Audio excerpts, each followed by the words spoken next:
Bien-aimés frères et sœurs dans le Seigneur, je salue chaleureusement chacun de vous dans le nom qui est au-dessus de tout nom, le nom de la rédemption, le nom du Seigneur et Sauveur Jésus-Christ. Et je souhaite vraiment de tout cœur à chacun de vous la capacité non seulement d'entendre, mais de recevoir surtout ce que Dieu nous dit au travers de sa parole. Que la grâce du Tout-Puissant repose sur vous, sachant que tout homme sur la terre a une âme, et que cette âme a besoin du salut. Et la Bible dit que l'âme qui paye, c'est celle qui mourra. Donc, qu'est-ce que c'est que pécher? C'est refuser d'entendre d'abord ce que celui qui parle et refuser de croire ce qu'il dit. Et nous ne voulons pas nous retrouver dans cette catégorie-là, nous voulons nous retrouver dans ceux qui ont entendu la parole et qui ont cru à ce qui a été dit, parce que la Bible dit qu'heureux ou heureuse celui ou celle qui a cru à ce que lui a été annoncé de la parole du Seigneur et qui a gardé ces choses, sachant que tout ce que Dieu nous dit aura son accomplissement. Ainsi, quelle que soit votre église, quelle que soit votre communauté, quel que soit votre pays, quelle que soit votre tribu, quelle que soit votre, je sais pas moi, couleur de peau, et si vous êtes un être humain, c'est à vous que je parle. Et que la grâce Tout-Puissant repose sur vous, et que Dieu vous aide à discerner et à choisir le chemin qui mène à la vie. Ne choisissez pas le chemin de l'organisation, le chemin de ce que les hommes font. Nous avons besoin de nous retrouver dans ce que Dieu fait et dans ce que Dieu dit. Et c'est là, et le Seigneur a dit que étroitez la porte sur le chemin qui mène à la vie. Il y a très peu qui le trouvent. Mais sur le boulevard de l'incrédulité, le boulevard du péché, le boulevard de la rébellion contre Dieu, il y a beaucoup de gens qui sont là. Et ils sont là, c'est pour attendre le jugement, attendre le carnage qui va bientôt venir, et personne ne pourra échapper.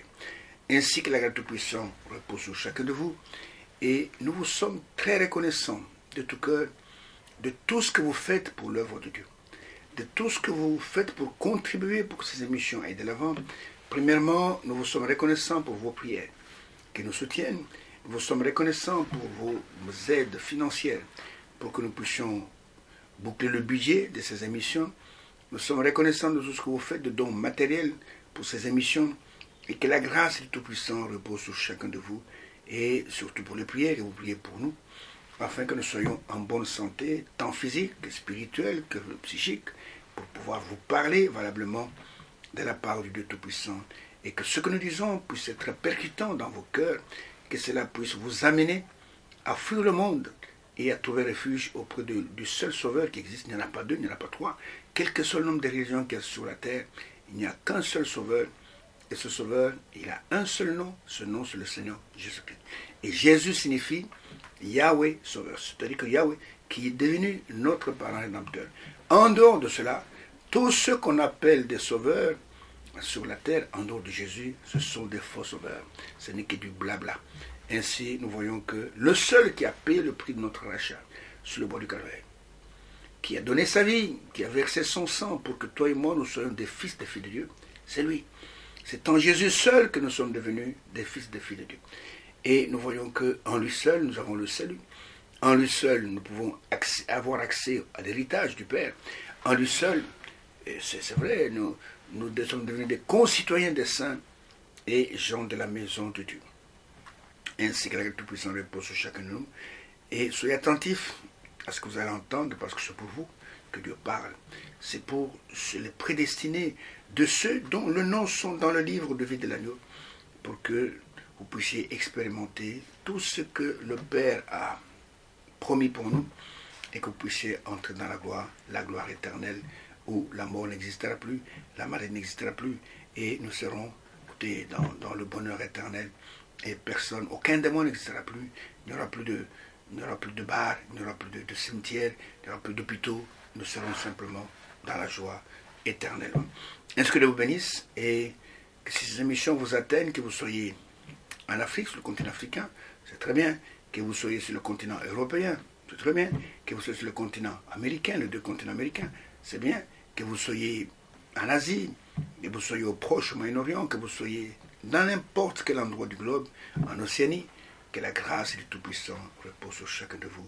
Soyez heureux pour ce que vous entendez, parce qu'il y en a qui cherchent à entendre ces choses et qui ne les attendront pas. Si nous le faisons au travers d'avoir des ondes, c'est pour que beaucoup ceux qui n'ont pas l'occasion physiquement d'aller là où la vérité est prêchée, qu'ils puissent l'entendre dans leur maison. Et si vous doutez de cela, mettez-vous à genoux, demandez à Dieu si ce que nous disons dans ces émissions, ce n'est pas sa parole, et lui-même vous parlera. Ainsi que Dieu bénisse, serrez vos ceintures, prenez de quoi écrire et écoutez attentivement ce qu'il a à nous dire, encore une fois, dans ces 30 émissions, et que la bénédiction du Tout-Puissant, pendant que vous écoutez, repose sur chacun de vous. Nous sommes en train de nous entretenir dans ces émissions, comme de coutume. Nous parlons du dernier message adressé aux nations, que nous appelons le message biblique, j'insiste bien, biblique du temps de la fin. Et dans ce message, nous est révélé la volonté de Dieu pour cette heure. Dans ce message, nous est révélé tout ce qui avait été caché pendant des âges, tout ce que les dénominations ont piétiné pendant des âges et qui a été rendu accessible au travers des ministères prophétiques, parce que la parole de Dieu vient premièrement aux prophètes, et nous sommes des privilégiés d'avoir reçu ce prophète et d'avoir cru à la parole que Dieu a placée en lui, parce que dans cette parole, uniquement dans cette parole, se trouvent tous les ingrédients vous permettant de vous préparer pour la seconde venue de Jésus-Christ et pour prendre part à l'enlèvement qui va bientôt arriver. Ce n'est pas moi qui le dis, il l'a dit lui-même, le 11 juin 1933, dans le fleuve Ohio, aux États-Unis, au-dessus de ce jeune homme de 24 ans, pendant qu'il baptisait, et quand cette voix retentit, qu'il y avait plus de 4000 personnes sur la berge, en train d'assister au service de baptême, et que la voix dit, de même que Jean-Baptiste fut envoyé comme précurseur de la première venue de Jésus-Christ, ainsi tu es envoyé avec un message qui sera précurseur de la seconde venue, ou qui préparera la seconde venue de Jésus-Christ. Alors, il n'y a pas de préparation en dehors de ce message. Ça, je m'adresse à tous les religieux du monde entier. Si vous voulez prendre part à l'enlèvement qui va bientôt arriver, si vous voulez prendre part au grand rassemblement qui va se faire bientôt dans le ciel, écoutez-moi, vous qui êtes membres de toutes les communautés, vous qui êtes membres des groupes de prière, vous qui êtes membres des églises de réveil, je vous dis ceci, il n'y a pas d'enlèvement en dehors de ce message. C'est dans ce message que Dieu a donné tous les ingrédients pour préparer les gens. Si vous vous dites, écoutez, avec mon groupe de prière, auquel vous avez donné un nom très bon là, hein, c'est pas moi, les élus de ceci ou bien de l'église de ceci, si vous doutez de cela, vous allez avoir la surprise, quand vous serez dans le lieu de tourment, de savoir que cet homme qui nous parlait dans ses émissions, il disait la vérité. Il n'y a pas de préparation. Pour aller dans l'enlèvement, écoutez-moi bien, la condition est que vous devez absolument avoir le Saint-Esprit. Et le Saint-Esprit, c'est le visa pour partir dans le ciel et aller à l'enlèvement avec tous les saints. Et pour avoir le Saint-Esprit, regardez ce qui est écrit dans Éphésiens chapitre 1er, je prends le verset 13 et le verset 14. Et pour aller dans l'enlèvement, vous devez absolument recevoir la parole de vérité. Et aujourd'hui, Dieu n'est pas un confusionniste. Il n'y a pas deux paroles de vérité. Dieu n'a qu'une seule parole de vérité.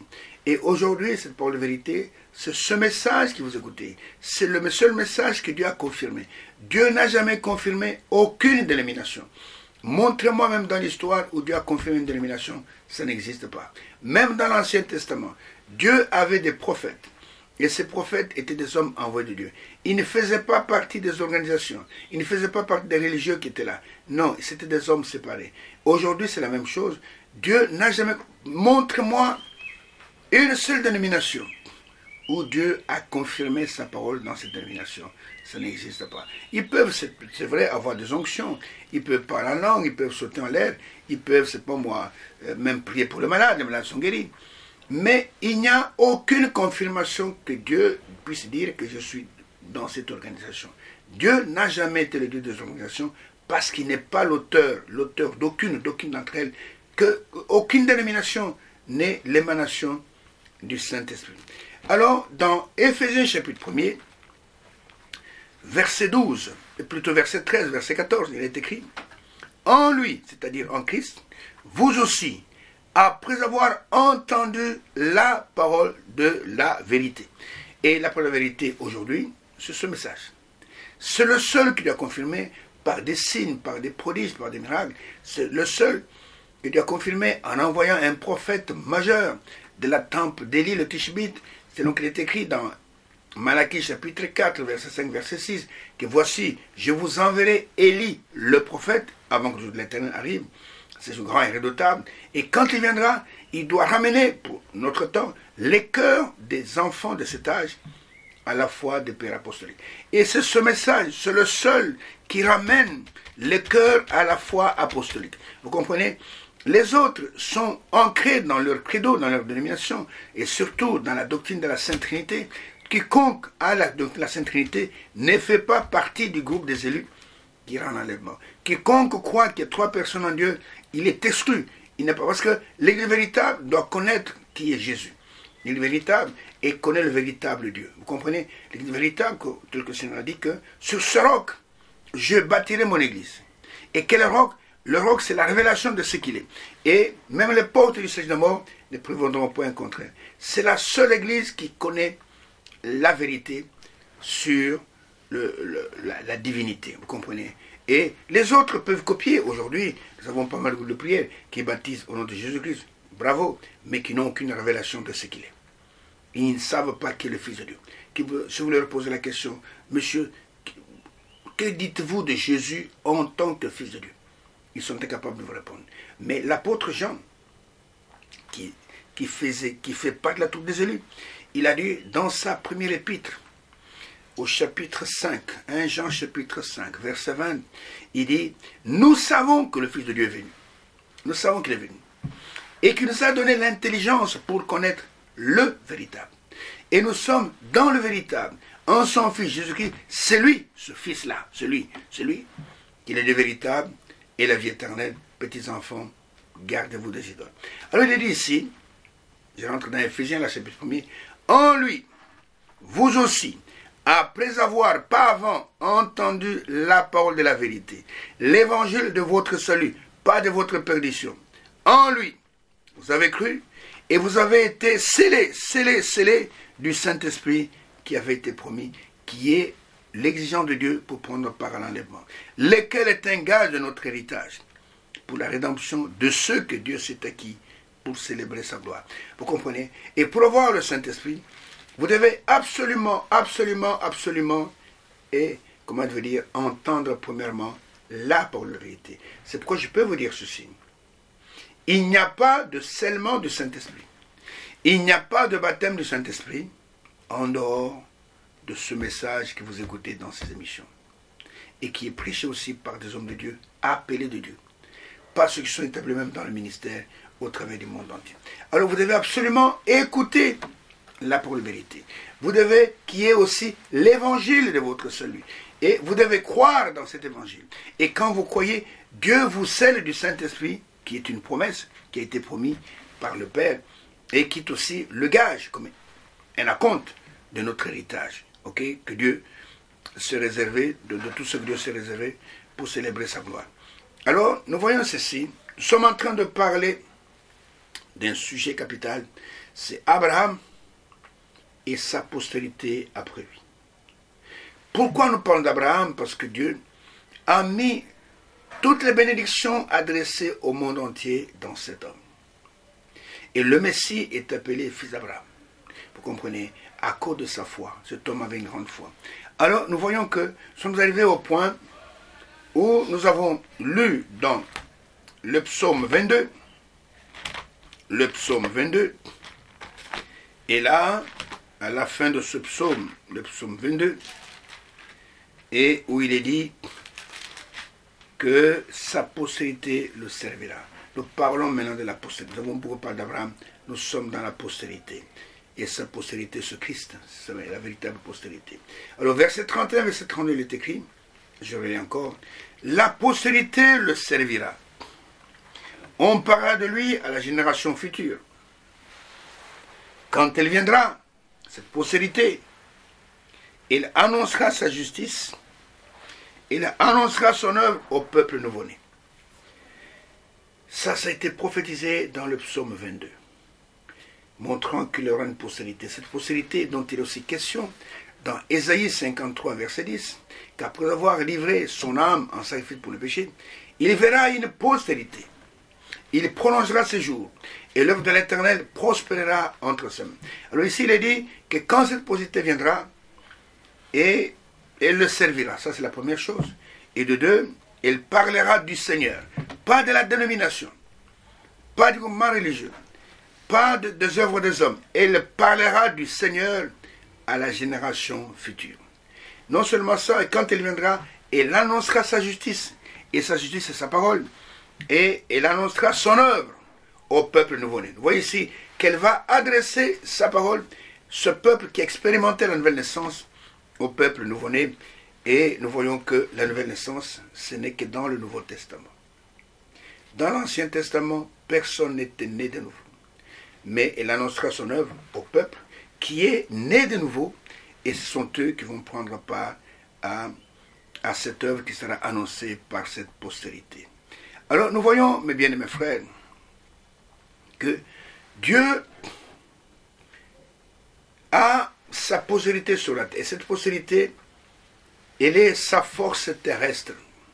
C'est-à-dire que tout ce que Dieu fait sur la terre maintenant, depuis que le sang a coulé à Golgotha, depuis que le prix de rachat a été payé, Dieu fait son œuvre uniquement avec les membres de sa postérité.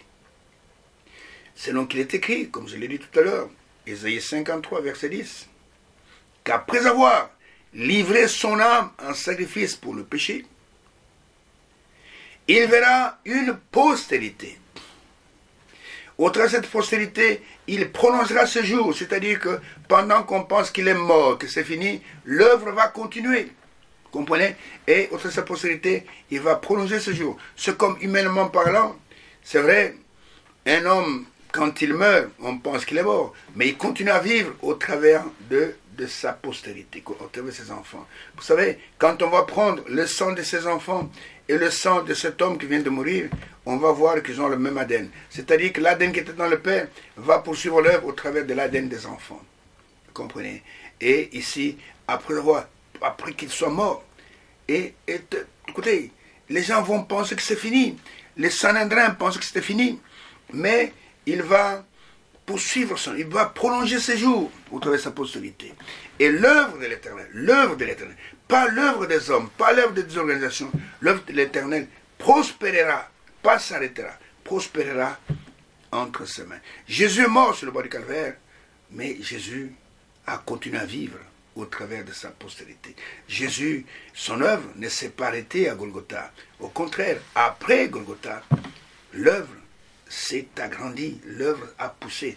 Regardez, quand il est venu dans la chair pour la première fois, quand les gens des nations, comme cette femme syro-phénicienne qui est venue, parce que son enfant était à l'agonie, et qu'elle voulait que le Seigneur puisse guérir son enfant, le Seigneur dit, je ne suis pas venu pour vous, je suis venu seulement pour les brebis perdre de la maison d'Israël. Et il a même dit une parole qui pouvait sembler trop choquante. Il n'est pas bon de prendre la nourriture des enfants, c'est-à-dire Israël, et de donner aux petits chiens, c'est-à-dire nous les gens des nations. Il n'était pas venu, dans sa première venue, il était venu. Donc, quand il a envoyé ses disciples, il a dit que n'allez pas chez les Samaritains, n'allez pas chez les païens. Je vous envoie seulement aux enfants de 12 tribus d'Israël. Vous comprenez? Il était venu seulement pour eux. Mais après Golgotha, quand il a payé le prix, rejeté par Israël, et qu'il a payé le prix qu'au travers de la croix. Comprenez? Comme quand Israël a béni les enfants de Joseph. C'est vrai, quand il a dit à Joseph que mon temps va bientôt arriver, je vais partir. Et avant que je ne parte, amène tes enfants que tu as eus avec une femme païenne, qui était Asnath, la fille d'un grand prêtre égyptien, et que je puisse les bénir. Et Israël était devenu pratiquement aveugle, il ne voyait pas. Et Joseph a mené les enfants, il les a placés devant son père. Il a placé l'aîné qui était Manassé à sa droite. Et il a placé Ephraïm, le cadet, à sa gauche. Et il a dit à son père, papa, les enfants sont là, tu peux les bénir. Et Israël, qui était devenu aveugle, a tendu les mains pour poser les mains sur les deux enfants, sur Manassé ici à droite et sur Ephraïm à sa gauche. Et puis brusquement, Joseph voit son père croiser les mains. La main droite qui avait la bénédiction va sur le cadet et la main gauche va sur l'aîné. Et Joseph va crier, papa, c'est pas comme ça. L'aîné est à ta droite. Il dit, je laissais mon fils. Mais c'est Dieu qui a croisé mes bras. Et c'est ainsi que, au travers de la croix de Golgotha, la bénédiction qui devait venir uniquement pour Israël est venue chez nous, les gens des nations. Vous comprenez? Et nous étions le cadet. Dieu a appelé Israël son fils premier-né. Si vous allez dans Exode, quand c'est Exode chapitre, quand il a parlé à Moïse, dans Exode chapitre 3, regardez ce qu'il dit à Moïse pour le dire à Pharaon, et comment il appelle Israël. Il dit Israël, mon fils premier-né. Et écoutez, c'est plutôt dans Exode chapitre 4, verset 23. Il dit ceci, commençons par le verset 22. Il dit, tu diras à Pharaon, ainsi par l'Éternel, Israël est mon fils, mon premier-né. Je te dis, laisse aller mon fils pour qu'il me serve. Si tu refuses de le laisser aller, voici je ferai périr ton fils, ton premier-né. Israël était le fils aîné, nous sommes le cadet. Et au travers de la croix, oui, la croix, c'est quand je croise mes mains, ça fait la croix. Au travers de la croix, la bénédiction qui devait aller au fils aîné est allée au cadet que nous sommes. Alors, nous voyons ceci, mes bien-aimés frères et mes bien-aimées sœurs, que Dieu n'utilise pas n'importe qui pour son œuvre. C'est de cela que nous allons encore parler au cours de cette émission. Dieu n'utilise pas n'importe qui. Dieu n'a pas besoin des hommes formés par des hommes. Dieu n'a jamais utilisé. Aucun prophète dans la Bible n'a été formé par un autre homme ou par un autre prophète. Non, ça n'existe pas. Ceux qui sont de Dieu, la Bible dit, Jean chapitre 6, verset 45, ils seront tous enseignés de Dieu. Dieu n'a jamais créé une école de théologie. Ça n'existe pas. N'en déplaise à mes frères théologiens. Dieu n'a jamais créé des séminaires. N'en déplaise aux prêtres et à tous ceux qui font des séminaires de grands et de petits séminaires. Dieu n'a jamais fait ça. La preuve, ce que je vous demande, si vous êtes là et que vous contestez ce que je vous dis, ne contestez pas pour contester. Tout ce que nous croyons doit être conforme aux Saintes Écritures. Nous ne croyons pas selon telle communauté, selon telle église. Je vous pose une question très simple. Montrez-moi dans cette Bible, monsieur les théologiens, monsieur les professeurs d'université, un seul endroit où Dieu a créé une école de théologie pour former des serviteurs de Dieu, des prédicateurs, des prophètes. Montre-moi un seul endroit. Un seul endroit. Mais je peux vous montrer dans cette Bible, et cela met fin aux discussions, que Dieu n'a jamais fait cela. Et Dieu n'utilise pas des gens qui sont sortis des maisons de formation des hommes. Dieu n'a jamais envoyé un homme pour former notre homme. Mais Dieu lui-même s'occupe de la formation de ces hommes. Et nous voyons que tous, sans exception, aucun prophète, Moïse n'a jamais été dans une école de théologie pour apprendre comment devenir prophète. Moïse, Dieu l'a appelé dans sa vieillesse et lui a parlé et a mis sa parole en lui et l'a envoyé en Égypte pour délivrer Israël. Tous les prophètes, que ce soit Ésaïe, que ce soit Jérémie, d'ailleurs il a dit que alors que tu n'étais qu'une masse informe dans le sein de ta mère, j'étais connu et j'étais établi prophète des nations. Il n'a jamais été à l'école. Jean-Baptiste est resté dans le désert depuis 9 ans et jusqu'à l'âge de 30 ans. Et ça fait 21 ans dans le désert. Et il n'a même pas été à l'école primaire, ni l'école secondaire. Il est sorti de là. Et les gens pourraient penser qu'il était illettré. Mais il avait une connaissance des Écritures. Il avait une connaissance du temps dans lequel il vivait. Et il a pu dire, et aux gens qui étaient en Israël, leur dire, écoutez, parmi vous, il y a un homme que vous ne connaissez pas, un homme qui vient après moi, mais qui est un homme qui était avant moi. Et vous ne le connaissez pas, lui il a son vent à la main, et ainsi de suite. Il va nettoyer son air et il va séparer le grain et la paille. Et la paille sera liée en gerbe pour être brûlée, mais le grain sera que... Donc il parlait un langage spirituel que même les théologiens ne pouvaient pas comprendre. Ils sont venus le voir, ils lui ont posé la question. Dis-nous qui tu es. Ils étaient incapables de reconnaître l'apport de Dieu qui était à l'œuvre. Et nous voyons que Dieu n'utilise pas n'importe qui. Les gens pensent que pour servir Dieu, il faut aller dans une école de théologie. On va commencer à vous enseigner par un homme qui est là. Il prend le livre de la Genèse. Bon, vous voyez la Genèse, et il va commencer à le diviser en petits morceaux en donnant ses explications. Dieu n'a jamais mandaté une seule personne sur la terre pour faire cela. Nous allons voir le livre, c'est pour moi, les 4 évangiles. Et on va donner des explications savantes. Dieu n'a jamais mandaté quelqu'un pour faire ça.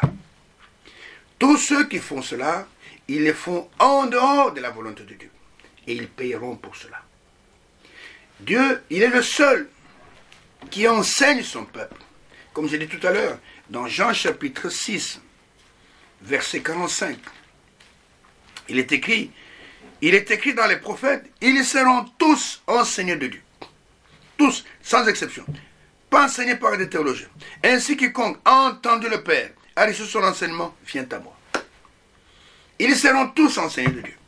Pas enseignés par, c'est pas moi, un super évêque, enseignés par un super professeur, un super théologien, qui seront tous enseignés par, c'est pas moi, par des pères supérieurs, et des pères, c'est pas quoi, des mères supérieures. Ça n'existe pas. Nous devons tous être enseignés par Dieu. Mais Dieu enseigne par son esprit, et son esprit, il le place dans des hommes que lui-même a choisis. Vous comprenez? Et quand il prêche, parce que le Seigneur a dit, quand il devait monter au ciel, et dans Marc chapitre 16, Marc chapitre 16, regardez ce qu'il a dit à ses disciples.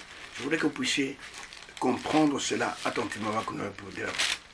Il leur a dit ceci, Marc chapitre 16, commençons par le verset 15. Il dit, puis il leur dit, avant qu'il ne monte au ciel, allez par tout le monde et prêchez, pas enseigner, mais prêchez la bonne nouvelle à toute la création. Jésus a recommandé la prédication. Allez prêcher.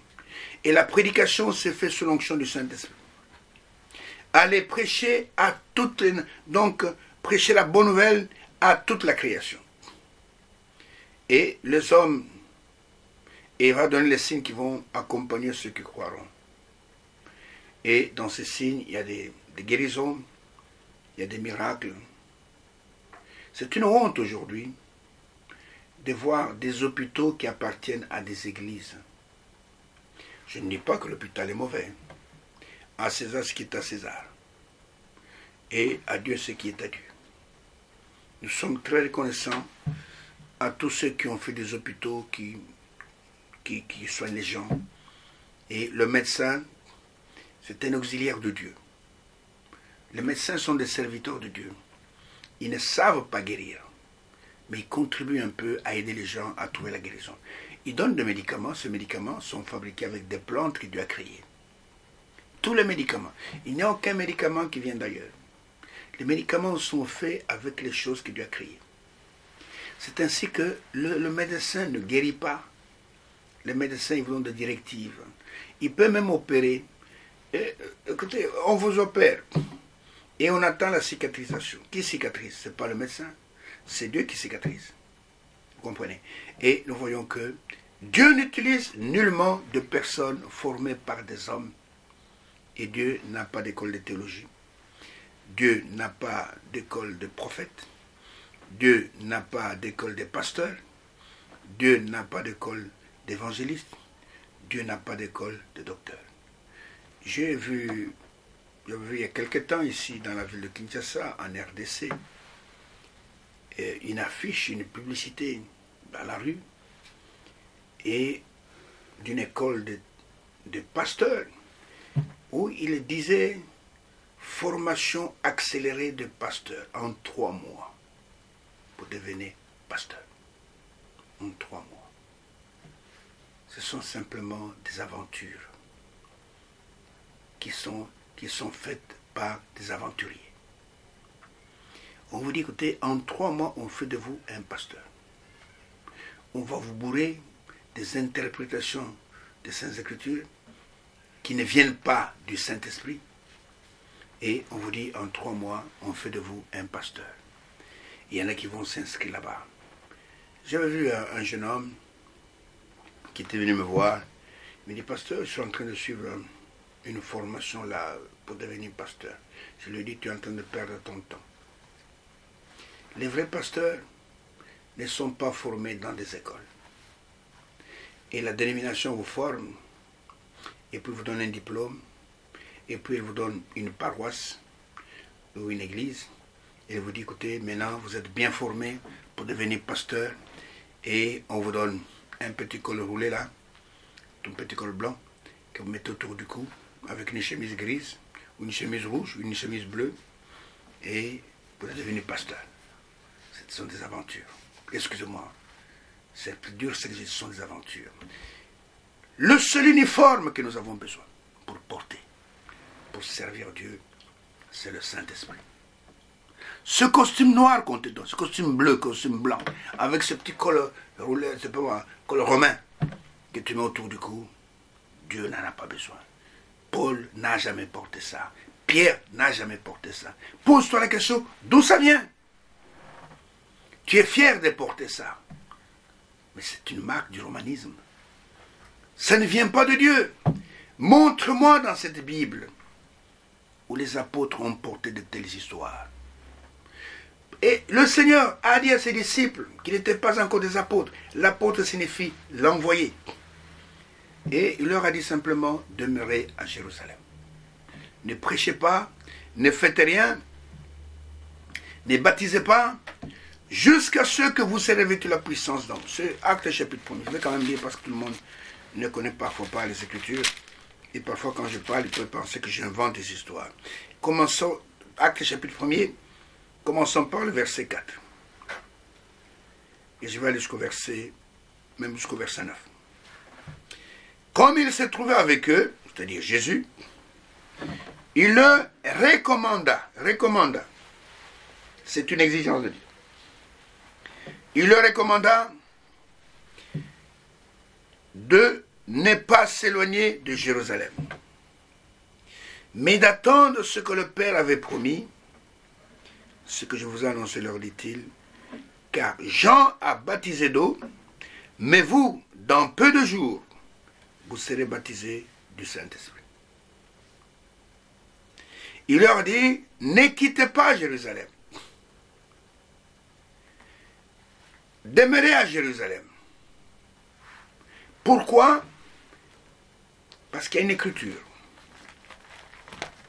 qui prophétisait ce qui allait arriver. Ésaïe chapitre 2 et au verset 3 d'Ésaïe. Ésaïe chapitre 2, verset 3, vers la fin de ce verset 3, il est écrit ceci. Je peux même commencer au début du verset. Des nations s'y rendront en foule et diront, venez et montons à la montagne de l'Éternel, à la maison de Dieu de Jacob, afin qu'il nous enseigne ses voies et que nous marchions dans ses sentiers. Écoutez, car de Sion sortira la loi, et de Jérusalem la parole de l'Éternel. De Sion sortira la loi, et de Jérusalem la parole de l'Éternel. La parole qui allait inonder le monde entier. La parole au travers de laquelle nous pourrions expérimenter la nouvelle naissance.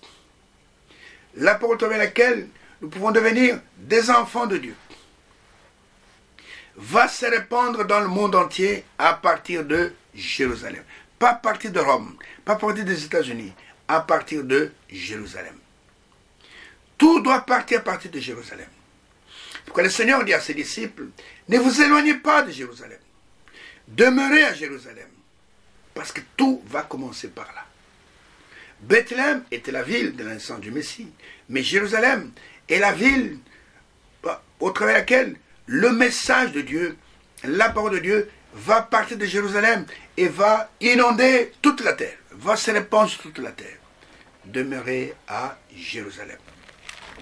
Et c'est pourquoi il leur dit, ne quittez pas Jérusalem. Demeurez à Jérusalem jusqu'à ce que vous serez revêtus de la puissance d'en haut. Ce que va te dire plus tard. Alors, au verset 6, il est dit, alors les apôtres réunis lui demandèrent, Seigneur, est-ce en ce temps que tu rétabliras le royaume d'Israël? Il leur répondit, ce n'est pas à vous de connaître les temps ou le moment que le Père a fixé de sa propre autorité. Écoutez le verset 8. Mais vous recevrez une puissance. Et quelle puissance? Le Saint-Esprit. Pas une puissance venue du cimetière. Pas une puissance démoniaque avec laquelle tu fais de faux miracles. Tu es allé faire des fétiches pour épater les gens. Ce n'est pas cette puissance-là qu'on a besoin dans l'Église. Vous recevrez une puissance. Le Saint-Esprit survenant sur vous, et vous serez mes témoins. Comprenez? C'est-à-dire vous serez mes prédicateurs. À Jérusalem, dans toute la Judée, dans la Samarie et jusqu'aux extrémités de la terre, y compris l'Afrique, y compris l'Europe, y compris les Amériques, y compris l'Océanie, y compris le continent, le Moyen et le Proche-Orient. Et après avoir dit cela, il fut élevé, et pendant qu'il regardait, une nouée droba à leurs yeux. Le Seigneur a dit, demeurez à Jérusalem. Et pour nous, Jérusalem, c'est demeurer dans la parole. Jusqu'à ce que vous serez revêtus de la puissance d'en haut. Tout est parti de Jérusalem. Et c'est seulement ce moment-là que vous allez commencer à prêcher. Vous serez mes témoins. À Jérusalem, en Judée, en Samarie et jusqu'aux extrémités de la terre. Voici l'ordre de mission complété, et avec le Seigneur de Dieu, il leur ordonna de demeurer à Jérusalem. Et c'est à Jérusalem que l'Église a vu le jour. L'Église n'a pas vu le jour à Rome. L'Église n'a pas vu le jour à Paris. L'Église n'a pas vu le jour à Bruxelles. N'a pas vu le jour, c'est pas moi, à New York. L'Église n'a pas vu le jour à Tokyo. L'Église a vu le jour par l'effusion du Saint-Esprit, le jour de la Pentecôte à Jérusalem. C'est de Jérusalem que tout est parti. La persécution est venue, ils se sont dispersés, ils sont partis, chacun a évangélisé. Ils partaient en fuyant la persécution en évangélisant. Ils arrivent dans un village, ils prêchent. Ils continuent, ils prêchent, jusqu'à ce qu'ils vont tous mourir en martyrs. En martyrs. Et l'œuvre a commencé par là, a commencé à se répandre. Et nous voyons que Aquilas et Priscille furent le premier à évangéliser la ville de Rome. Ils sont arrivés en Italie et furent le premier à évangéliser là-bas. Et c'est arrivé en Grèce, à Corinthe, et c'est pas moi à Colosse, tout ça c'est en Grèce. Et nous voyons que, et puis ça traversait les mers, c'est allé en Europe. Il y a eu des hommes comme Irénée, il y a eu des hommes comme Martin qui se sont révélés, comme Polycarpe. C'est en Europe maintenant, ce n'était plus au Proche-Orient. Et cela a traversé des pays, cela est allé jusqu'aux États-Unis. Il y a eu des grands évangélistes, ce qu'on appelait la Nouvelle Terre. Il y a eu des grands évangélistes qui sont levés là-bas, qui ont commencé à prêcher. Il y a eu en Angleterre un certain John Wesley. Vous comprenez? En Allemagne, il va y avoir cet homme qui était Martin Luther, qui va sortir de l'organisation, qui va crier « Le juste vivra par la foi ». L'évangile est parti à partir de Jérusalem. Jérusalem, la ville de Dieu. C'est pourquoi, et cette ville, elle est tellement importante pour Dieu. Aujourd'hui, tout le monde se la dispute. Mais le Seigneur a dit dans Zacharie que je ferai de Jérusalem une pierre pesante. Quiconque tentera de la soulever, il sera écrasé par elle. Vous voyez, aujourd'hui, par exemple, il y a la guerre au Proche-Orient. Il y a le Hamas avec Israël. Et les Palestiniens exigent un État avec comme capitale Jérusalem-Est. Ce qui est impossible. Jérusalem, c'est la capitale éternelle, je peux dire, d'Israël. Jérusalem a été construit par David. Et il n'y avait pas d'autres peuples là-bas, c'était seulement le peuple d'Israël. Et 3000 ans plus tard, et il y a des peuples qui réclament Jérusalem. Vous comprenez? Jérusalem, c'est la capitale d'Israël. C'est la ville de Dieu. Et Dieu dit, je fais de Jérusalem une pierre pesante. Quiconque tentera de la soulever sera écrasé par elle. Vous comprenez? Alors c'est pourquoi nous devons faire très attention. Alors Dieu, dans son œuvre, il n'utilise pas tous ces gens qui sont des étrangers dans son royaume. Tous ces gens qui n'ont pas Christ, ce sont des étrangers dans le royaume de Dieu. Il s'efforce de dire des choses, de prêcher tout ça, mais Dieu n'utilise pas ces gens-là. Dieu va utiliser uniquement sa postérité. Sa postérité le servira. Sa postérité, elle annoncera sa justice. Sa postérité, elle annoncera son œuvre au peuple nouveau-né. Et cette postérité, ce sont les membres de son corps. Alors, j'avais commencé à lire la fois passée un peu ce que l'homme de Dieu, William Branham, a dit à ce sujet dans ce sermon que je recommande à tous, qui est la parole parlée de Dieu et la sémence originale. Et là, l'homme de Dieu montre que les membres de son corps, parce que Dieu n'utilise pas des incrédules pour son œuvre, les membres de son corps, c'est ça sa force terrestre. Quand Dieu veut faire quelque chose sur la terre, il utilise un membre de son corps. Je vais vous le prouver, et par le message, et par l'écriture. Nous sommes censés croire comme les Saintes Écritures. Et nous sommes arrêtés la fois passée, là où j'avais lu, dans cette prédication, la version de Suisse. Je suis à la page 92 ou 92, pour nous qui avons été colonisés par des Belges, même les Suisses aussi parlent comme ça, et où l'homme de Dieu dit, voici la loi de Dieu. Je suis à la page 92. Je ne sais pas s'il faut le dire cela ou non. Voici la loi de Dieu est de recevoir un serviteur confirmé. Confirmé par qui? Confirmé par Dieu lui-même. De recevoir un serviteur confirmé. Et il continue en disant, prenez une minute pour le prouver. Je vais prendre un passage d'écriture pour cela. Je prends Jean 13, verset 20. Et qu'est-ce que ce passage dit? En vérité, je vous le dis. Celui qui reçoit, celui que j'aurais envoyé, me reçoit. Et celui qui me reçoit, reçoit celui qui m'a envoyé. Celui qui reçoit, celui que moi, Jésus, j'aurais envoyé. Pas celui qui a été formé dans un séminaire.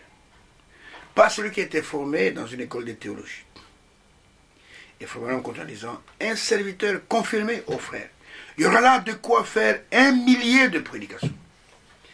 Et c'est vrai, oh mes frères, c'est ici la loi de Dieu. Il crie, recevez-la. Recevez-la. Vous savez, nous avons beaucoup des hommes de Dieu, entre guillemets.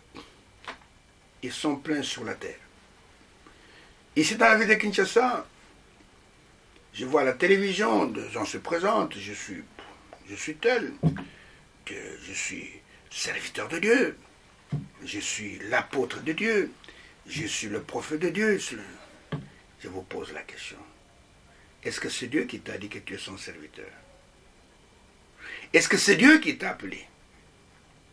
Ou bien, c'est grâce à ton intellect, tu sais bien lire la Bible, tu sais bien lire les brochures, tu sais lire bien les livres des hommes de Dieu, et tu as acquis une certaine notoriété, tu as acquis une certaine popularité parmi les gens, et tu t'es proclamé apôtre. Je vois même des jeunes gens là, ici à Kinshasa, ils s'appellent apôtres des nations. Oh, apôtres des nations. Apôtres des nations, connu seulement dans un petit quartier de Kinshasa. Il n'est même pas connu dans les pays limitrophes, même pas dans les autres villes de la RDC. Il est connu seulement dans sa rue, dans son quartier, apôtre des nations. Les gens jouent avec Dieu. Aujourd'hui, jugement, vous payerez pour cela. La loi de Dieu est de recevoir un serviteur confirmé par Dieu. Et l'homme de Dieu dit, recevez-la. Vous savez, il est écrit dans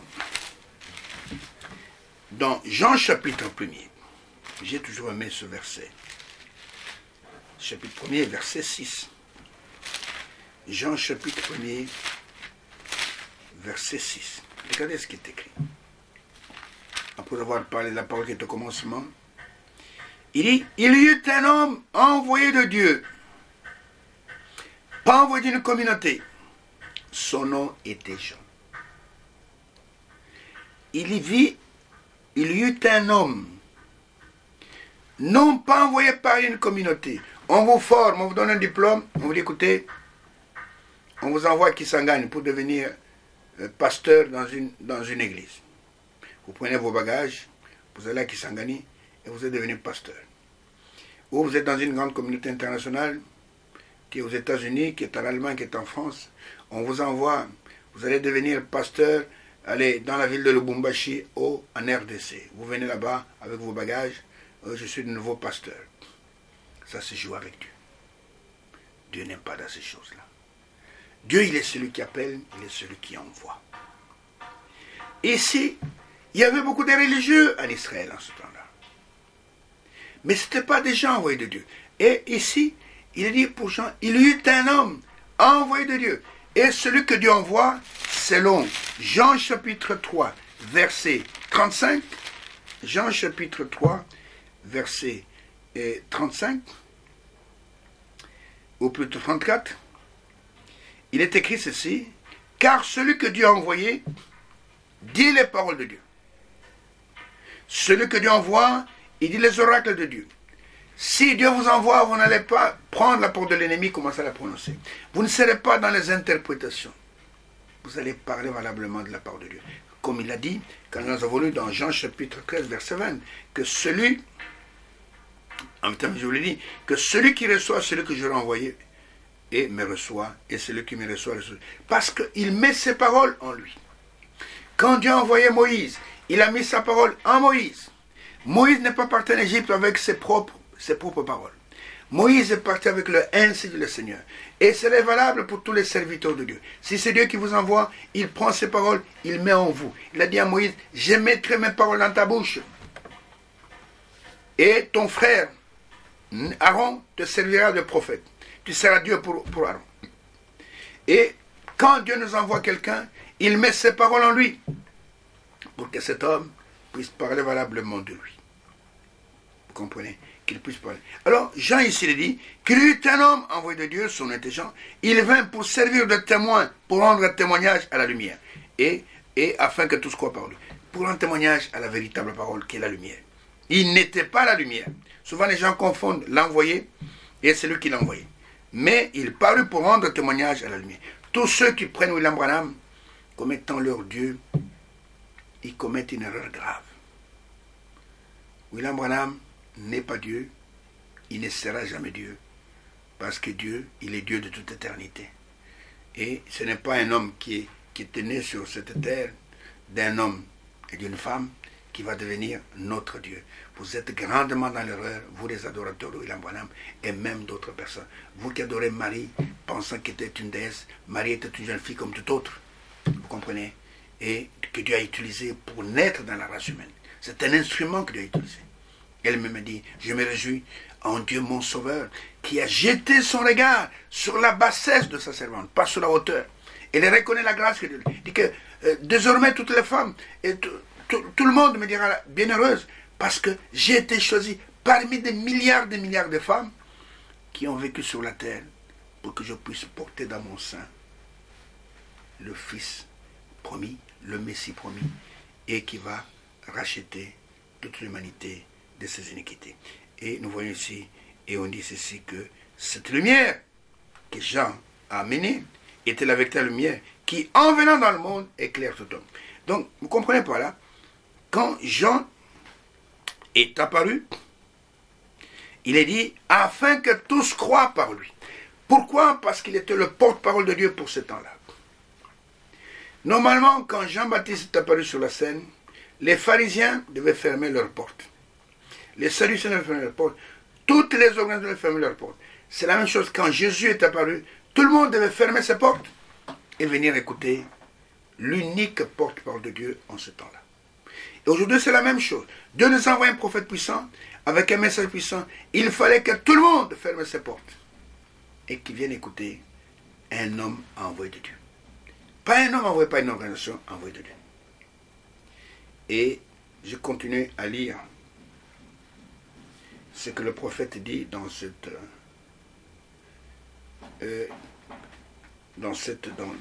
brochure. Et je continue la lecture. Il dit, quand il a dit, recevez cette loi, la loi de recevoir un homme confirmé, il dit, Samuel, le prophète Samuel, quand ils l'ont rejeté, il dit, Samuel descend vers eux et leur dit, je vais vous demander quelque chose. Vous avez déjà dit quelque chose au nom du Seigneur qui ne soit jamais arrivé? Ils ont dit non. Ai-je déjà prélevé des offrandes ou construit des grands bâtiments, fait des grandes choses et me glorifié? Ils ont dit non. Dieu n'a-t-il pas répondu à la parole que j'ai dite et ne l'a-t-il pas confirmé? Ils ont dit oui. Alors pourquoi ne m'écoutez-vous pas? C'est ce que Branham peut poser comme question à tous les religieux de ce temps. Les pharisiens disaient à Jésus, « Nous savons que tu es né dans la fornication. » Mais il leur répondit, « Lesquels parmi vous me convaincra de péché? Laissez-moi vous apporter la parole de Dieu et voir si vous la croyez. Voyons si Dieu la confirme en vous. Laissez-moi parler de moi-même. Et si je parle de mon propre chef, je suis un menteur. Mais si je parle de Dieu, et que Dieu parle par mon intermédiaire, par sa parole, alors c'est la vérité. Alors qui croit à la parole de Dieu, moi ou vous? Ah, ils ne purent répliquer. Jésus dit, celui qui reçoit ce que j'envoie, me reçoit. Ceux qui l'envoient, et ceux qui me reçoivent celui qui m'a envoyé. Je souhaiterais, Frère Branham dit, je souhaiterais que nous ayons le temps de nous attarder là-dessus. Et voilà, cette déclaration forte, avant que nous puissions terminer pour aujourd'hui, je m'adresse à tous ceux qui veulent servir le Seigneur. Il dit, vous pouvez seulement servir Dieu comme vous le faites et croire les serviteurs que Dieu envoie. Dieu met sa parole dans les serviteurs que lui envoie. Et il dit, vous ne pouvez servir Dieu sur cette terre que lorsque les serviteurs de Dieu, envoyés de Dieu sur la terre, par inspiration divine, interprètent la parole pour vous. Il n'y a pas d'autre moyen. Tu ne peux pas servir Dieu en écoutant des hommes qui sont sortis d'une école de théologie. Tu ne peux servir Dieu sur cette terre que lorsque les serviteurs de Dieu, envoyés par Dieu lui-même sur la terre, suscités par Dieu, interprètent par inspiration du Saint-Esprit la parole pour vous. En dehors de cela, il n'y a que du blabla. Il raconte des bêtises. La première bêtise qu'il raconte, c'est que Dieu est en 3 morceaux. Dieu n'est pas en 3 morceaux. Quiconque raconte cela, il ne connaît pas Dieu. Alors il dit ceci, je vais bientôt m'arrêter. Croyez-vous cela? Voulez-vous noter quelques passages à l'Écriture relatifs à cela? Dans 1 Corinthiens chapitre 4, verset 16, Paul dit, « Soyez mes imitateurs, comme je le suis moi-même de Christ. » Voyez aussi 1 Corinthiens chapitre 11, verset 1er, et Luc chapitre 10, verset 16. Voyez ce que dit Jésus dans ces passages. Luc 10, 16 dit, « Celui qui vous écoute, m'écoute, et celui qui vous rejette, me rejette, et celui qui me rejette celui qui m'a envoyé. » Et nous allons terminer par cette phrase. Cela prouve que Dieu proclame son message ou son œuvre par l'intermédiaire de ses serviteurs. Il l'a toujours fait ainsi, c'est vrai. Dieu proclame son message. Dieu proclame son œuvre uniquement au travers de ses serviteurs, pas des étudiants en théologie, pas au travers des étudiants en philosophie, pas au travers des étudiants, je ne sais pas moi, qui ont brillé dans des écoles philosophiques. Dieu proclame son message, même aujourd'hui, uniquement au travers des hommes que lui-même a envoyés. Si votre pasteur, si votre évangéliste, si votre docteur n'a pas été envoyé de Dieu, vous êtes en train d'écouter des raisonnements humains. Et aucun raisonnement humain ne vous donnera la vie. La vie ne se trouve que dans la parole. Et cette parole de vie, il l'a placée dans sa postérité. Oh, Abraham et sa postérité après lui. Et c'est cette postérité au travers de laquelle il va proclamer son message. La postérité le servira. La postérité annoncera sa justice. La postérité, oh frère, elle annoncera son œuvre au peuple nouveau-né, à ceux qui viennent de naître dans le royaume. Vous devez absolument naître de nouveau pour être en conformité avec la volonté de Dieu. Jésus a dit à Nicodème, tu dois naître de nouveau. Si un homme n'est né de nouveau, il ne peut même pas voir, c'est-à-dire comprendre le royaume de Dieu. Si un homme n'est né de nouveau, d'eau et d'esprit, il ne peut même pas entrer dans le royaume. Et je peux vous dire ceci, c'est bien d'avoir vos pasteurs de quartier, ceux qui vous font, ils mettent de gros baffles là, qui donnent dehors. À l'intérieur, il n'y a que 5 personnes. Ils font tellement du bruit. Vous pouvez penser qu'ils sont plusieurs là-bas. Quand vous entrez, vous trouvez 3 personnes, 4 personnes. Avec un baffle qui fait trop de bruit. Tapage. Et nous voyons qu'il y en a plein comme ça. Ils ne sont même pas ni appelés, ni mandatés, ni envoyés. Mais ils font beaucoup de bruit. Faisant croire aux gens que nous sommes envoyés de Dieu. Celui que Dieu envoie, il dit les oracles de Dieu. Celui que Dieu envoie, écoutez-moi bien, il a une constance dans la foi, une constance dans la parole de Dieu. Mais vos pasteurs là, qui tantôt sont au nord, tantôt au sud, tantôt à l'est, tantôt à l'ouest, c'est la preuve que ce n'est pas Dieu qui les envoie. Ils croient n'importe quoi. Ils soutiennent n'importe quoi. Mais ceux que Dieu envoie, ils ont les 2 pieds plantés dans la parole. Et quand ils ouvrent la bouche, il n'y a que les oracles de Dieu qui sortent de là. Ils n'enseignent pas des interprétations. Voilà comment reconnaître un homme réellement envoyé. Jean-Baptiste, quand il est venu, n'a jamais été ni sadducéen, ni hérodien, ni ceci. Jean-Baptiste est resté les 2 pieds dans la parole de Dieu. Il a été décapité à cause qu'il avait les 2 pieds dans la parole de Dieu. Il était allé dire à Hérode, qui avait pris la femme de son frère Philippe, Hérodias, il lui a dit, écoute-moi Hérode, tu es roi, mais cela ne te place pas au-dessus de la parole de Dieu. Il n'était pas permis d'avoir pour épouse, pour femme, la femme de ton frère Philippe, qui est encore vivant. Tu es en train de vivre dans l'adultère. Et à cause de cela, on lui a coupé la tête. Il est mort les 2 pieds dans la parole de Dieu. Et nous le verrons, Jean-Baptiste. Le grand Jean-Baptiste, il est dans la gloire. Il attend les élus de cet âge aussi. Et nous le verrons. Ainsi que Dieu vous bénisse richement. Retenez cela. Dieu proclame son message.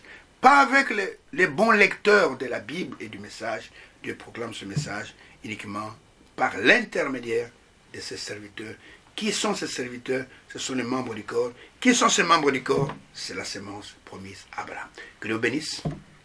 Et si vous avez goûté que c'est bon, je vous donne rendez-vous à l'émission prochaine pour continuer à manger, non pas les interprétations, mais de manger la vraie parole de Dieu. Et que Dieu vous assiste et que ce que vous avez écouté puisse produire une vie en chacun de vous. Et je vous donne rendez-vous à l'émission prochaine.